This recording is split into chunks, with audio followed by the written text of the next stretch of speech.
Hello and welcome to Coin Homeland. Let's have a look at the chart before the NFB. Basically, it scans the market, lets you know what's going on. So similar right here, you can see the pound is a little bit weak right at the moment, but you can see the dollar's kind of picking up and the Euro, Australia, and New Zealand. It just gives you an idea. Also, you can check all the indices here, what's going on the Euro index, if it's blue, it's really, really strong. If it's red, it's just crashing and so on, You got the idea.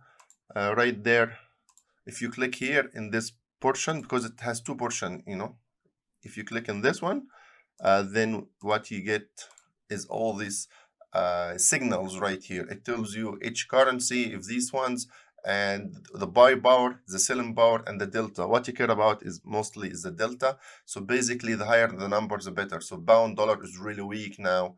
It's minus 5.3, and the signal is going down. So you get the point. When you see something like 0.7, it's basically ranging, okay, kind of. So basically, you want the bigger numbers like 4.9, 3.7. All these are good numbers, big numbers. Also, it will write the signals right here for you, okay, and this also extra information. Looking at the euro dollar in the weekly forecast, we forecasted this move, and it was really nice. So that was really good move we've got from here. We said we expect the euro to start picking up. It did pick up. We have the eyes at 1.1450 to 1.1470. We know we have the NFB on Friday.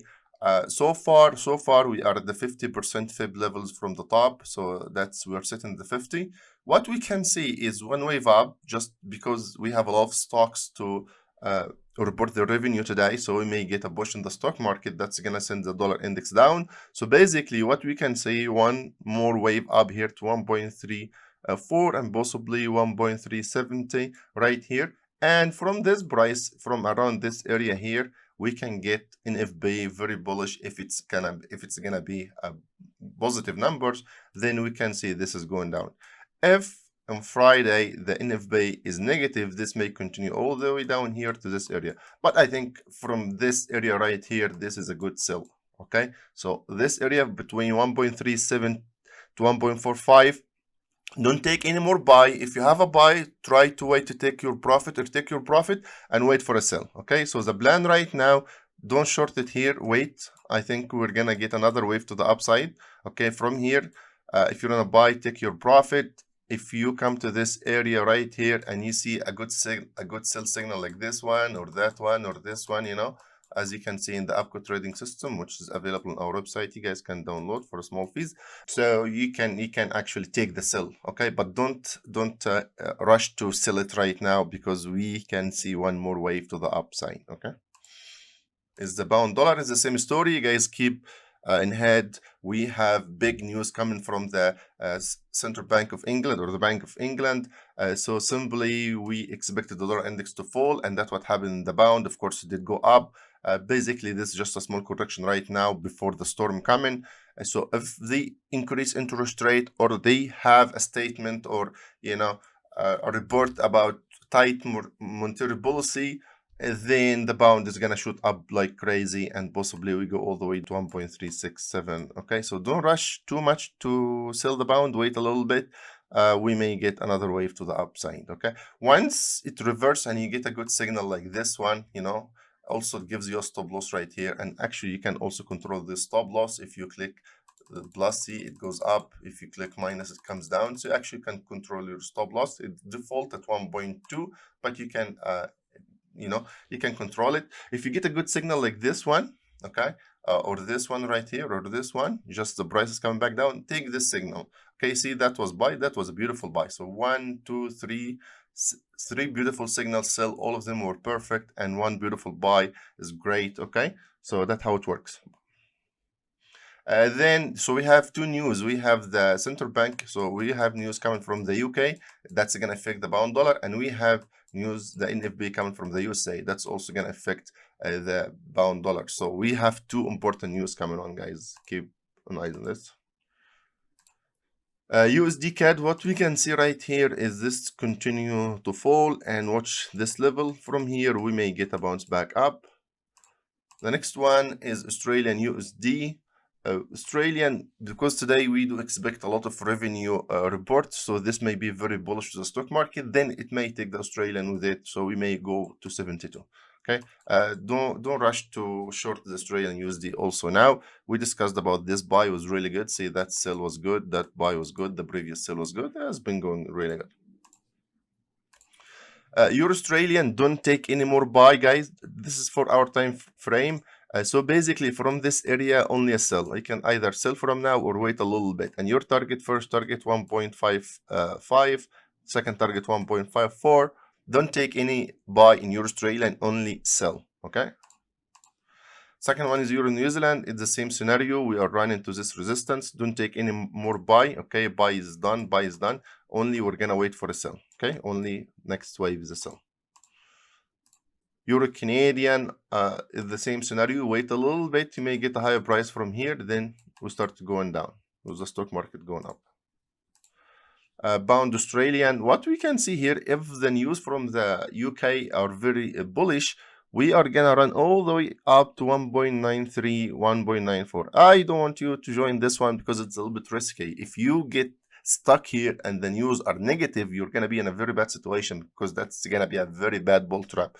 Okay, so for risk wise, we're gonna avoid this wave. Okay, then we're gonna wait till the market cool off after the news, and we're gonna start selling from those two levels. Okay, going down here, that's gonna be a beautiful sell, beautiful sell. Okay, I'm gonna keep you guys updated after the news, but that's the plan ahead of the news. Okay, so I'm just giving you two scenarios. Of course, if it's gonna come down here, we're gonna miss the trade unless you wanna make like a sell stop or something. But so far, what I can say is one wave up, ignore because the risk wise, and the way coming down, then that's gonna be a beautiful sell because the stock market is gonna be going up. And of course, the pound need to cool off after the interest rate decision. So basically, we can get up wave, down wave. That's what I can say. Gold, we have discussed the gold and possibly wave up. It's happening. It's really good. We have got this wave. What we can see also, gold to continue to the upside. Okay, guys.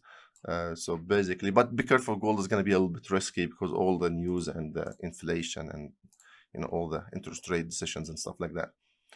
The Dow, we have discussed the Dow and we said that's a beautiful four bottom. So this is beautiful, guys. Beautiful. Okay, that was a beautiful buy. In the weekly forecast, we said take every buy in the Dow, don't sell it at all.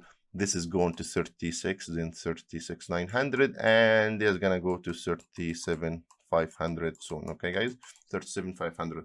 So don't sell the Dow at all. Don't sell it. Only take every buy. See this all beautiful sells. So if you guys trade the Dow, you can download our APCO trading system from the website. It's really good in the Dow right there. I see this beautiful signal also. It was really nice.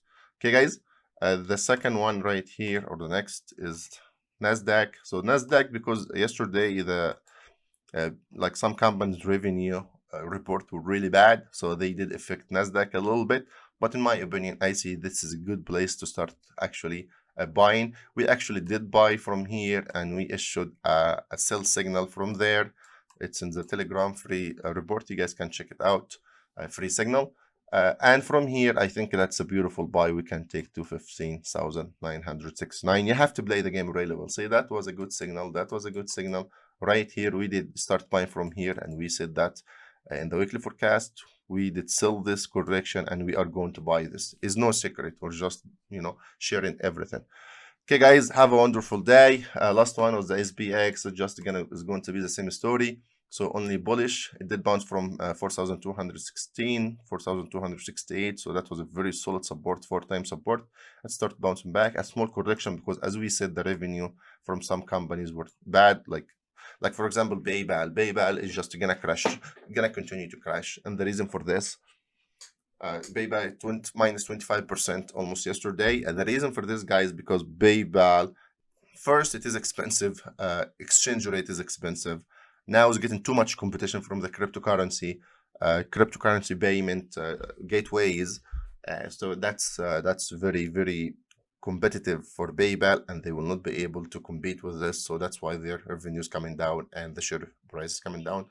I don't recommend you to hold PayPal. I think this is gonna go really bad, really bad. Something like Nokia or other companies went really wrong, or BlackBerry or something. Okay, guys.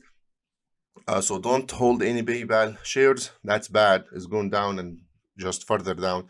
It's the technology is just crypto is picking up too much and just competing too much with it, unless they come with regulation to cancel crypto and all that stuff. That's just too much risk to take for PayPal shares to hold. Okay, thank you and have a wonderful day.